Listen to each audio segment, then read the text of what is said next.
Dune prophecy show आने वाला है। उसे देखने से पहले बेने जेसेट के बारे में जानना तो बनता है। आज हम इस वीडियो में पूरी डिटेल में बात करेंगे। चलिए शुरू करते हैं। ड्यून यूनिवर्स में ये एक ऐसा ग्रुप है जो अपनी यूनिक और इन्फ्लुएंशियल पोजीशन के लिए जाना जाता है, यानी लोगों पर उनके फैसलों, व्यूज और एक्शंस का काफी असर पड़ता है। बेने जेसेट बहुत पुरानी और हाईली स्किल्ड ऑर्गेनाइजेशन है जो अपने आप को एक ट्रेडिशनल रिलीजियस मैनेजमेंट नहीं मानती, लेकिन उनकी ट्रेनिंग और इंटरनल मेथड्स पूरी तरह से रिलीजियस जैसे हैं। इस ग्रुप में सिर्फ औरतें हैं जो जासूस, नन, साइंटिस्ट, थियोलॉजियन, यानी वो लोग जो धर्म, उसके सिद्धांतों और स्पिरिचुअल मैटर की नॉलेज रखते हैं। इनका मेन गोल है इंसानियत को डेवलप करना और उसके सर्वाइवल के लिए काम करना, यानी लोगों में इंसानियत कभी खत्म ना हो। ये अपने मकसद के लिए गैलेक्सी के इवेंट्स को मैनिपुलेट करती हैं। ये लोग अपने सेक्रेटिव ट्रेनिंग और जेनेटिक ब्रीडिंग प्रोग्राम के लिए जानी जाती हैं।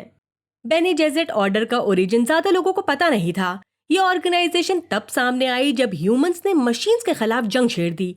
इसी दौरान बेने जेसेट ने अपनी जगह बनाई और एक इन्फ्लुएंशियल पॉलिटिकल फोर्स बन गई। उन्होंने अपनी ऑर्गेनाइजेशन को स्टैब्लिश करने के लिए जादू और रिलीजन का सहारा लिया। बेने जेसेट के मेंबर्स, स्पेशली रेवरेंड मदर्स, को काफी नॉलेज दी जाती है। सिर्फ इंफॉर्मेशन नहीं, बल्कि उसके पीछे के मायने और इम्पोर्टेंस को समझाया जाता है ताकि वो चीजों को गहराई से समझ सकें।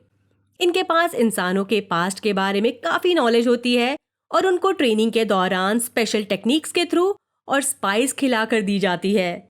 बेने जेसेट सिस्टर्स काफी स्पेशल ट्रेनिंग लेती हैं जिसे प्रणा बिंदु कंट्रोल कहते हैं। इस ट्रेनिंग के जरिए वो अपनी बॉडी और माइंड पर पूरा कंट्रोल कर सकती हैं।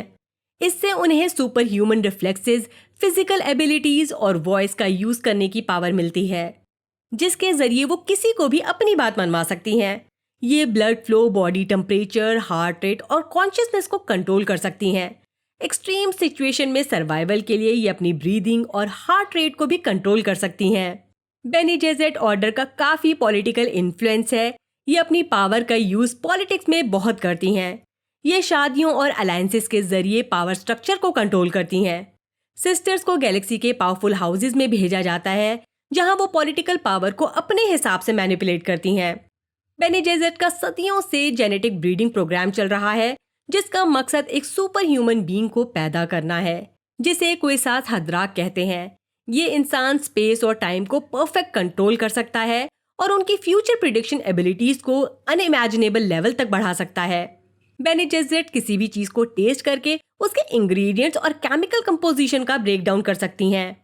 वो अपने इंटरनल ऑर्गन्स और बॉडी केमिस्ट्री को कंट्रोल कर सकती हैं और हार्मफुल सब्सटेंसेस को हार्मलेस बना सकती हैं। इनमें superior hand to hand combat और मार्शल आर्ट स्किल्स हैं। इनकी फाइटिंग एबिलिटीज का कोई मुकाबला नहीं। इंपेरियल सर्दोकार और फ्रेमेन भी इनकी एबिलिटीज के बराबर नहीं आ सकते।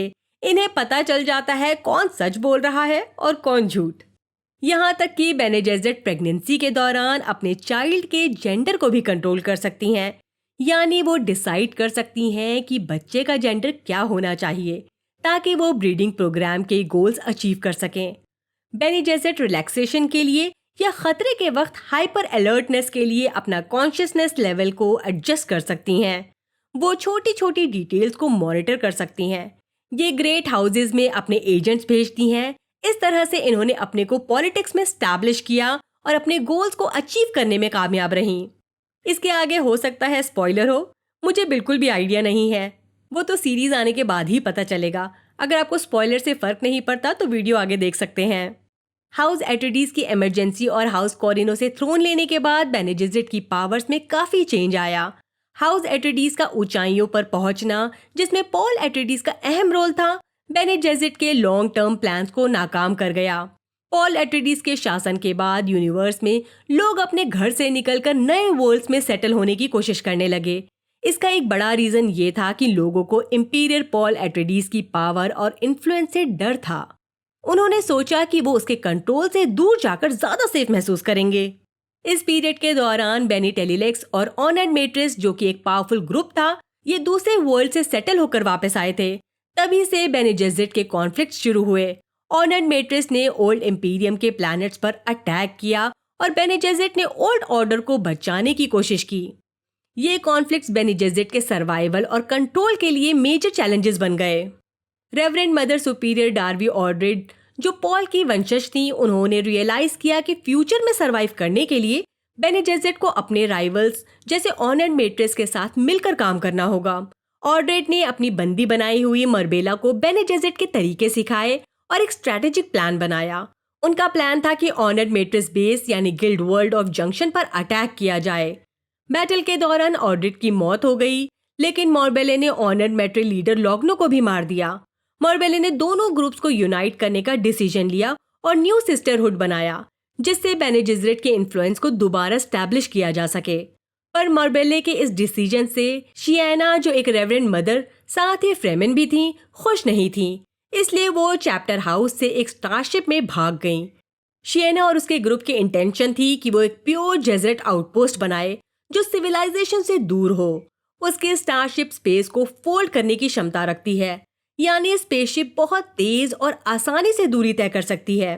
शियाना मिस्टीरियस एल्डरली कपल डैनियल और मार्टी के टैक्योन नेट से बचने के लिए छुप गए।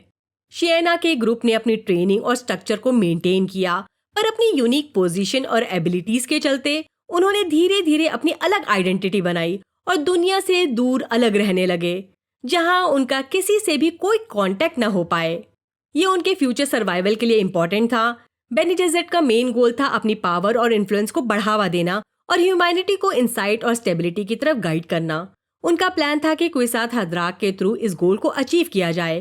क्विसाथ हदराक एक ऐसा इंसान है जो एक ही वक्त में सब जगह हो सकता है। एक मेल बेने जेसेट, रेवरेंड मदर सुपीरियर, एक सुपर बीइंग और एक मसीहा फिगर जो मिशनेरिया प्रोटेक्टिवा के लिए सर्व करेगा।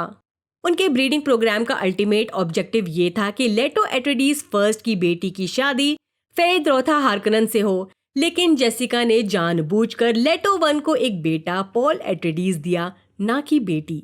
ये बेने जेसेट के लिए डिसअपॉइंटमेंट थी कि पॉल क्विसाथ हदराक के रूप में आया और उनका प्लान बर्बाद हो गया। पॉल एट्रेडिस ने चैनी एक फ्रेमन से शादी की, जिसने अनप्रिडिक्टेबल जेनेटिक ट्रेट्स को जन्म दिया।